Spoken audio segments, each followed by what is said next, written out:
तो ये देखें जी, आज हम करेंगे सिंपल पास्ट टेंस। पहले मैंने आपको दूसरे मतलब के प्रेजेंट वाले सारे करवा दिए थे। वो मैंने आपको एक एग्जांपल दी थी मतलब कि उसमें वीडियो में कि कंपटीशन में हम गए हैं तो उसमें मतलब कि शर्टें पहननी हैं।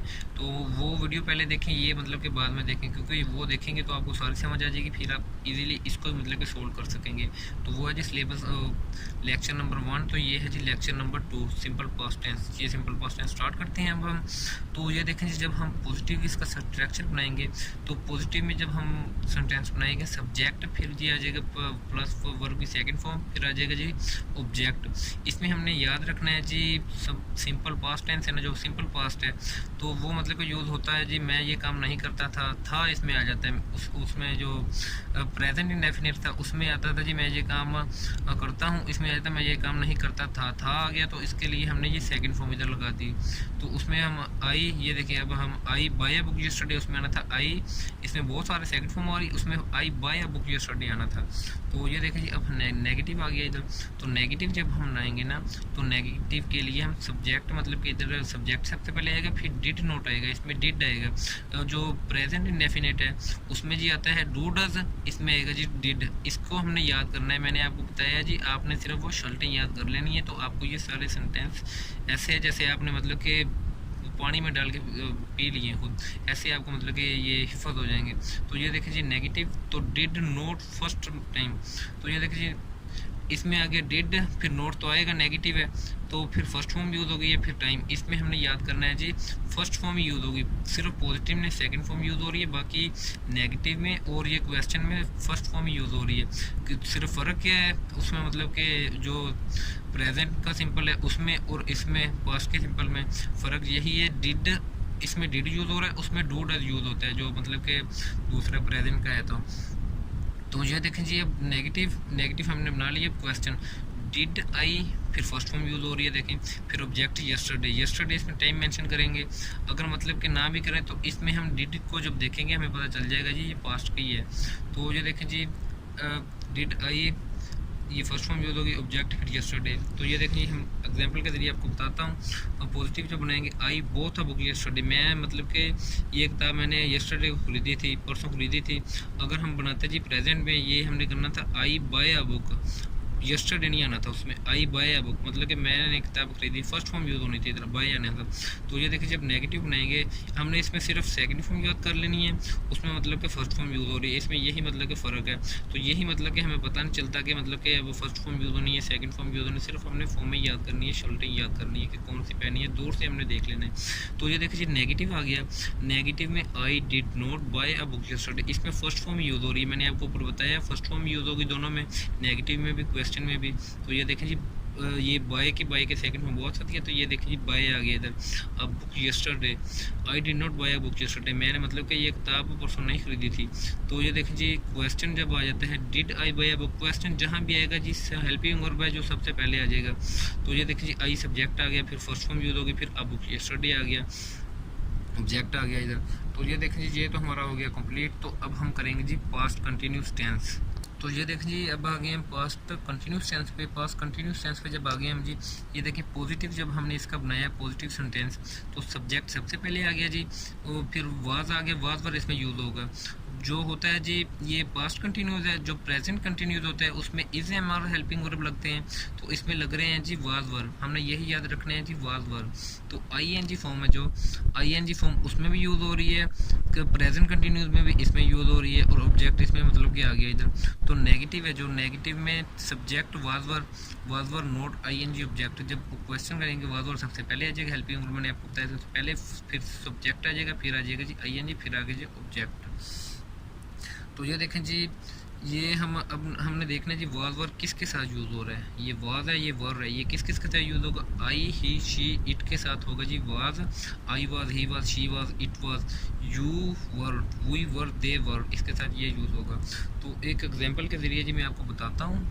आज तो जी सबकी खैर हो जाएगी, आज सब ही टेंस सीख के जाएंगे, आज कोई भी स्टूडेंट ऐसे नहीं जाएगा, टेंस सीख के जाएंगे। तो ये देखिए अब हम आ गए हैं पास्ट कंटिन्यूस टेंस पे। पास्ट कंटिन्यूस का आपको मैंने बताया, कंटिन्यूस का मतलब ये है जी चल रहा है, कंटिन्यू है काम। हम कहते हैं जी अब क्या कर रहे हैं आप जी, मैं जी LLB कंटिन्यू, मैं जी ये कर रहा हूँ, मैं वो कंटिन्यू है। तो ये देखिए जी ये वही होता है, कंटिन्यू का मतलब है जारी है। तो जारी की क्या हम मतलब की निशानी रखेंगे, तो ये देखें जी ING का क्या मतलब है, काम चल रहा है, चल रहा है, चल रहा है। कोई घर जाने का, नहाने का, धोने का, मारने का, रोने का, सोने का, जो मतलब चल रहा है। तो ये देखें जी जब इसका हम करेंगे जी एग्जाम्पल, तो ये देखें, तो ये देखिए जी अब हम इधर एग्जाम्पल हमने ले ली है, मैंने आपको बता दिया वाज किसके साथ यूज़ होगा, वर्क किसके साथ यूज़ होगा। तो ये देखें जी अब I was going to home, मैं जी घर जा रहा था। वाज का मतलब भी होता है जी था, इसका आप वैसे ही याद रख लेंगे, वाज का मतलब होता है था, मैं घर जा रहा था। गोइंग टू होम ये कंटिन्यूस है, ये तो बिल्कुल मतलब कि उसमें भी ING हो रही है। ये कितने मतलब कि ईजी है बिल्कुल, तो उसमें भी ING हो रही है, इसमें भी ING हो रही है। ये इसमें डिफरेंट क्या फ़र्क क्या, सिर्फ वाज का हम वैसे भी याद कर लेते हैं, इसका मतलब है जी था, जी ये काम हो रहा था। तो अब जब हम कर लेंगे जी था, हमें पता चल गया जी ये था, ये तो हमें पता चल जाएगा जी पास्ट का ही है।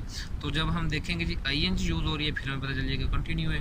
तो ये देखें जी जब हम नेगेटिव बनाएंगे, I was not going to home, मैं जी घर नहीं जा रहा था। तो आई जब वाज आपने देखना है, सिर्फ वाज वर्क का इसमें मतलब कि पता चल रहा है। जो आई एम, ये देखें जी अगर इधर आ जाता है ना I am not going to home, तो ये जी चला जाता है सीधा, ये प्रेजेंट में चले जाता है, प्रेजेंट कंटिन्यूस में। आई मतलब कि एम इधर आ जाना था, I am not going to home, मैं घर नहीं जा रहा हूँ। तो ये वाज है, ये था है। तो ये देखें जी अब आ जाता है जी क्वेश्चन। तो question was I going to home, तो ये देखें was I going to home, ये सबसे पहले वाज आ गया, फिर आई, फिर सब्जेक्ट जो, तो गोइंग ING फॉर्म आ गई टू होम। क्या मैं घर जा रहा था, तो इसका मतलब कि पास्ट में था सिर्फ आपने याद रखना है जी, पास्ट में है तो था है। ये तो आपको पता है जी, था ही होता है पास्ट में। जो कोई काम करते हैं तो पास्ट में मैंने वो काम कर लिया था हो गए, तो आपको पता चल गया जी पास्ट का ये तो कोई मुश्किल नहीं इतना मतलब कि। तो ये देखिए जी अब हम करेंगे जी पास्ट परफेक्ट टेंस। तो अगर अभी तक आपने मेरा चैनल सब्सक्राइब नहीं किया तो प्लीज़ चैनल सब्सक्राइब कर दें, ताकि मैं, क्योंकि फुल आपको कोर्स करवाऊंगा, मैथ इंग्लिश जितना भी आपका है ना सिलेबस, सारा आपको यही मिलेगा। और उसकी प्राइवेसी होती है, जो सब्सक्राइब करता है ना तो सिर्फ वीडियो का नोटिफिकेशन उसी के पास जाता है मेरा। तो उसके अलावा मतलब कि आपको ऐसे वीडियो नहीं पता चलेगा मैंने अपलोड की है नहीं की, मतलब कि कोर्स कौन सा, ऐसे आप मतलब कि अच्छे से आप तैयारी नहीं कर सकेंगे। तो ये देखिए अब हम आ गए हैं past perfect tense. Past perfect tense में जी पॉजिटिव जब बनाएंगे, सब्जेक्ट इसमें हेड यूज़ हो रहा है, पास्ट परफेक्ट है। ये मतलब कि कंटिन्यू था, कंटिन्यू वाज यूज़ हो रहा था, I was not going to home ING हो रही थी। इधर हमने देखना चाहिए हेड यूज़ हो रहा है पास्ट परफेक्ट, जहाँ जी परफेक्ट का मतलब होता है, परफेक्ट में ये तो हमें कन्फर्म है कि थर्ड फॉर्म यूज़ होती है, चाहे कोई भी हो, चाहे फ्यूचर हो या फिर प्रेजेंट हो, थर्ड फॉर्म यूज़ हुई, हमें पता चल गया जी ये परफेक्ट हो चुका है काम। तो ये देखें जी इसमें हेड यूज़ हो रहा है, हेड में हमने ये मतलब कि निशानी रखनी है कि हेड यूज़ होता है पास्ट परफेक्ट में। और थर्ड फॉर्म यूज़ होती है, ये ऐसे भी आ सकता है जी टेस्ट में। आई मतलब कि इधर लिखा होगा आई डैश, तो finish the work, I dash finish the work. आपने हेड है वाज इधर लिखा होगा, आपको ये नहीं पता होगा इधर क्या लगाना है। अगर आपको ये मतलब कि आता है तो ये मतलब कि टेंस आते हैं आपको, आई हैड आपने उसी वक्त आपको पता चलेंगे ये थर्ड फॉर्म लगी है, वो ये तो मतलब कि हैड है इसमें, तो ये तो पास्ट का टेंस है। तो आपने उसी वक्त हैड में मतलब कि टिक कर देना, आपका ये टेस्ट मतलब कि सारे फुल आपका नंबर आ जाने। तो ये देखें जी अब हम करेंगे जी नेगेटिव। सब्जेक्ट, सबसे पहले सब्जेक्ट आ गया, फिर हेड तो आना ही आना है। Not going sorry third form use होगी इसमें, ये मतलब कि परफेक्ट है, पास्ट परफेक्ट है। पास्ट का है तो हेड है, मतलब कि पास्ट का हेड, फिर परफेक्ट मतलब कि पास्ट में परफेक्ट हो चुका है, उसकी निशानी परफेक्ट की है थर्ड फॉर्म। तो हमें थर्ड फॉर्म का तो पता चल जाएगा जी, हेड भी हमें याद रखना पड़ेगा। ऑब्जेक्ट तो ये देखें जी has subject third form object. तो क्वेश्चन हम कौन से हम जब मतलब कि क्वेश्चन करते हैं किसी से भी, तो ये मतलब कि हेड तब यूज़ करते हैं। क्या जी मैं मतलब कि ये मैंने एग्जांपल की, ये मैं आपको बताता हूँ इसकी ट्रांसलेट करके। तो ये देखिए जी एग्जांपल, तो I had finish the work, I ये सब्जेक्ट आ गया इधर, हेड ये है मतलब कि हेल्पिंग वर्ब है इसका। हेड का तो हमें पता ही है जी पास्ट परफेक्ट है जो, उसमें मतलब कि ये यूज़ होना ही होना है हेड। क्योंकि हमने याद कर लेना, ये समझ लीजिए उसने मतलब कि जो मैंने शर्ट आपको बताई है ना, ये उसने शर्ट पहनी हुई है, तो ये वाइट है, इसका कलर वाइट है। ये देखें चाहे जितने भी ये मतलब कि सारे मतलब मतलब कि ये वाइट ब्लैक है ना सारे मतलब कि वर्ड जितने भी है, ये अगर वाइट होगा तो आपको मतलब पता चल जाएगा जी इसका आंसर यही है। आप ऐसे ढूंढते रहेंगे क्या है क्या है क्या है, लेकिन जब आपको पता है जी इसने शर्ट पहनी हुई है वाइट, तो आप मतलब कि उसी वक्त आपको पता चल जाएगा ये तो पास्ट का मतलब कि टेंस है, पास्ट परफेक्ट है। तो ये देखें जी, I had finish the work, I had not finish the work, मैंने जी अपना काम मुकम्मल नहीं किया था। तो मतलब कि जब हम नेगेटिव, आपका कोई पूछ लेता है कि आपके पापा पूछ लेते हैं, मतलब कि घर में कोई पूछ लेता है, दोस्त पूछ लेता है कि आपने अपना काम मुकम्मल कर लिया था, कर लिया था, इसमें था आ गया, ये था हमने देखना है, बस था से हमने पकड़ लेना है, समझे से था से पकड़ के हमें पता चल जाना कि ये मतलब कि वाकई ये पास्ट का है। तो ये देखें जी, I had not finish the work, तो मैंने अपना काम मुकम्मल नहीं किया था। तो had I finish the work, क्या मैंने अपना काम मुकम्मल कर लिया था। अगर हम किसी से पूछते हैं यार मैं तो रात मतलब कि जल्दी से हो गया था, मुझे याद नहीं है, पता नहीं मैंने अपना काम मुकम्मल कर लिया था या नहीं किया था, तो जब हम ऐसी बात करते हैं किसी से, क्या यार मैंने अपना रात काम मुकम्मल कर लिया था, तो तब भी हम ये यूज़ करेंगे जी पास्ट का जो मतलब कि है had I finish the work, क्या मैंने अपना काम मुकम्मल कर लिया था। थर्ड फॉर्म जब यूज़ होगी हमें पता चल जाएगा जी मतलब कि परफेक्ट हो चुका है। जब हैड देखेंगे, हैड से हमें पता चल जाएगा जी पास्ट है, पास्ट परफेक्ट। ये दो अलामत आपने सिर्फ याद रखनी है, सिर्फ आपने जो शर्ट पहनी है ना वाइट वो याद रखनी है, इसको छोड़ें, ये मतलब कि कुछ भी नहीं है ये मतलब कि।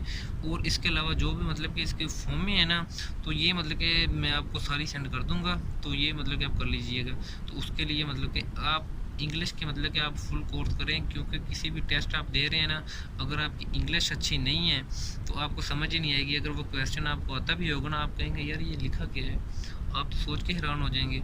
अगर आपको पता होगा जी इसके ट्रांसलेट ये कहना क्या चाह रहा है इसमें, तो आप उसी वक्त इसका आंसर बता देंगे जी मतलब कि ये इसमें क्या कहना चाह रहा है। तो ट्रांसलेट करने से मतलब कि आपकी अच्छी तैयारी हो जाए, क्योंकि कुछ जो होते हैं ना उसमें पैराग्राफ भी होते हैं, तो फिर अगर आपकी इंग्लिश अच्छी होगी तो आप तब भी वो सब कर सकेंगे। तो अगर जो भी टेस्ट होता है, लेकिन अगर आप सिलेबस की बात करते हैं, सिलेबस जो भी टेस्ट होता है उसमें मतलब कि कुछ ना कुछ चेंजिंग तो होती है, जितने मतलब के टेस्ट होते हैं तो उसमें चेंजिंग होती है। लेकिन मैं आपको वो तैयारी करवाऊँगा, वो प्रिपरेशन कराऊँगा कि जो किसी मतलब कि कोई भी टेस्ट आपका मतलब कि कोई क्वेश्चन आ जाता है तो आपको उसी वक्त मतलब कि वो कोर्स आपको करवाया जाएगा, फुल मतलब करवाया जाएगा, जितना भी आपका होगा ना। अगर वो नहीं भी आना होगा वो भी आपको करवाया जाएगा, क्योंकि चेंजिंग जो भी होगी आपको पता होगी ये चेंजिंग होनी है।